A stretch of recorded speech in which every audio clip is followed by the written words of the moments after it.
Today, we're going to talk about another important topic that a lot of you all are thinking about right now, and that is interviewing, where I know you've heard a lot of different pieces of advice about interviewing. I'm going to talk specifically today about answering questions in interviews.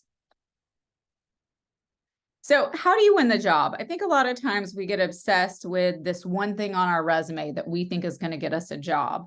But I would argue that you actually get the job by being just a little bit better at each stage of the interview process than the people that you're interviewing against. So for example, that means during scheduling that you're responding to their emails within a couple hours.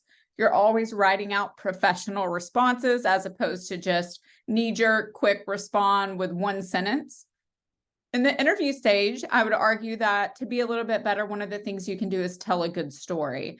And that's what we're going to focus on today. In the writing thank you stage, send those thank yous within 5 hours.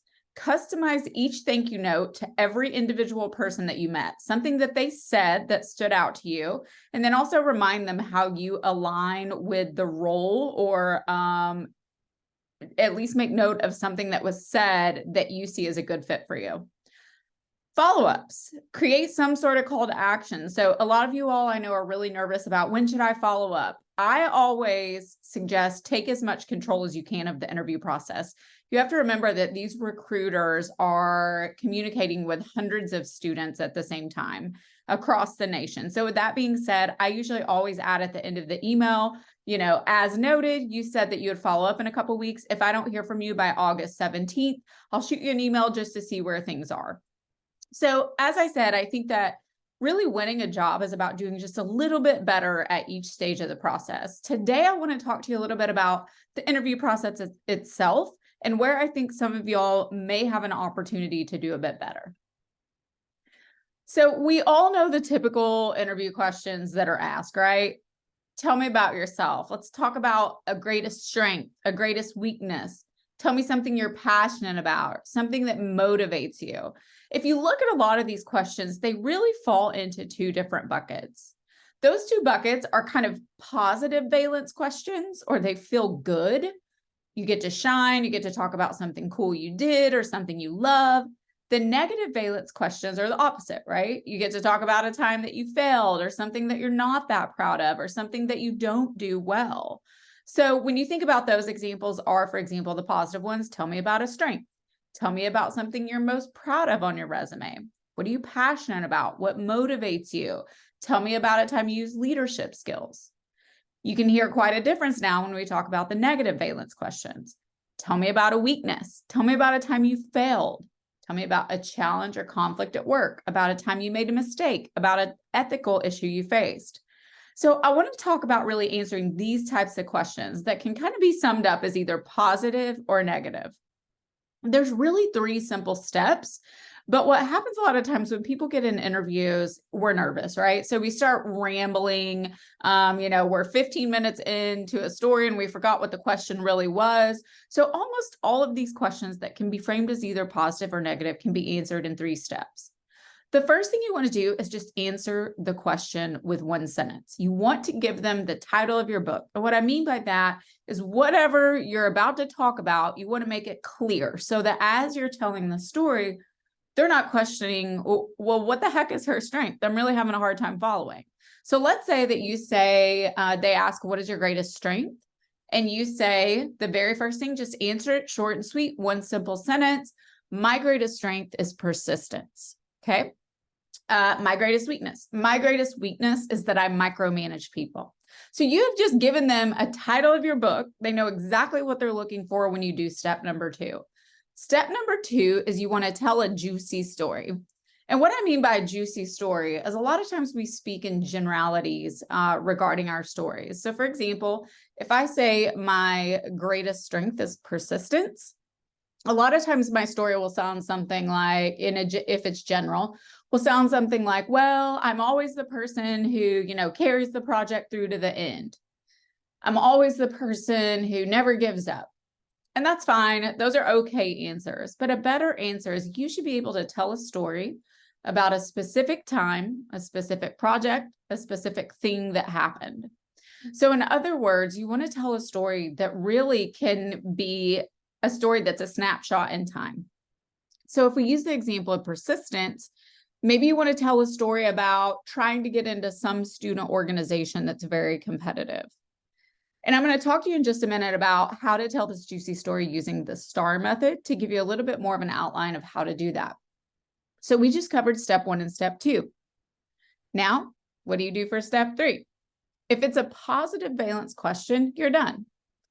If it's a negative question, such as a weakness, a failure, a time you wish you could take back, an ethical thing that you faced, show them that you have a glass half full perspective. And what I mean by that is I don't mean turn that thing positive in the sense of some weakness all of a sudden now is a positive. Instead, you want to talk about what you learned from that failure, how you're working on that weakness, and give very specific examples of both these things, not just like, well, I learned a lot from that experience, or I'm working on the fact that I'm a micromanager. Talk specifically about what you are doing or those very specific pieces of learning that you experienced over the course of that negative thing that happened. Now, let's go back to step 2 a minute and talk about the STAR method. So the STAR method is one great way to tell a juicy story and a story that is specific to a certain time. The first thing you want to do is just set the scene of what is going on. So for example, let's say it is the idea of getting into a really competitive student org. You first just lay out what that org is, how competitive it is, what it does. The task clearly in this instance is you really wanted to get in, and maybe the first time you failed. So the second time you talk about that specific the action. So what did you do? And then don't forget the result of that action. A lot of times people tell the story and the interviewers are sitting there like, okay, well, what happened? So don't forget that result. What was the outcome of that you got in? Maybe it was some award you won in certain instances. But STAR is a great way to really make sure that you're outlining and being clear about what your story is about.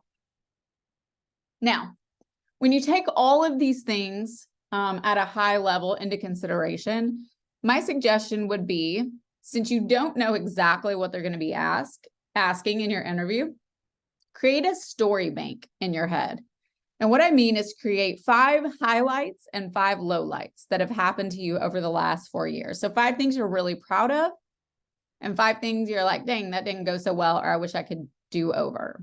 And a lot of times these stories are kind of a buffet that you then get to choose from no matter what question they ask. Make sure you practice these out loud. A lot of times we think, oh, I got it in my head. We've all done this before, right? Got it in my head. I can do this. And then the next thing you know, you start to speak it out loud and it does not go the way you think. So make sure you're practicing out loud. Use your creativity and use your humor. People love a good story. Now, I did want to talk about just a couple more questions that don't fall into this bucket. First is the idea when they ask you, tell me about yourself. Just some guidelines for that.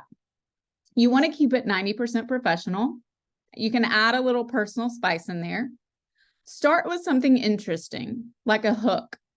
Don't just repeat your resume, and keep it under a minute. So for example, as you can see mine, my hook, I'm a first-generation college student from Appalachia. I tell you kind of the highlights that are on my resume. And then the last thing, I add something personal there about what I like to do, and I try to add a little humor. So spend some time thinking about what is that elevator pitch within that 1 minute about yourself that fits these boundaries. One more question that you should be prepared for is, why do you want to work here?